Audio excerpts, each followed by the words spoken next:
Robotic process automation, RPA, is a form of business process automation that is based on software robots, bots, or artificial intelligence (AI) agents. It is sometimes referred to as software robotics, not to be confused with robot software. In traditional workflow automation tools, a software developer produces a list of actions to automate a task and interface to the back-end system using internal application programming interfaces, APIs, or dedicated scripting language. In contrast, RPA systems develop the action list by watching the user perform the task in the application's graphical user interface, GUI, and then perform the automation by repeating those tasks directly in the GUI. This can lower the barrier to the use of automation in products that might not otherwise feature APIs for this purpose. RPA tools have strong technical similarities to graphical user interface testing tools. These tools also automate interactions with the GUI, and often do so by repeating a set of demonstration actions performed by a user. RPA tools differ from such systems in that they allow data to be handled in and between multiple applications, for instance,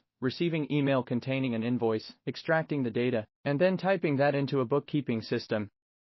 The hosting of RPA services also aligns with the metaphor of a software robot, with each robotic instance having its own virtual workstation, much like a human worker. The robot uses keyboard and mouse controls to take actions and execute automations. Normally, all of these actions take place in a virtual environment and not on screen. The robot does not need a physical screen to operate. Rather, it interprets the screen display electronically. The scalability of modern solutions based on architectures such as these owes much to the advent of virtualization technology, without which the scalability of large deployments would be limited by the available capacity to manage physical hardware, and by the associated costs. The implementation of RPA in business enterprises has shown dramatic cost savings when compared to traditional non-RPA solutions. There are, however, several risks with RPA. Criticism includes risks of stifling innovation and creating a more complex maintenance environment of existing software that now needs to consider the use of graphical user interfaces in a way they weren't intended to be used.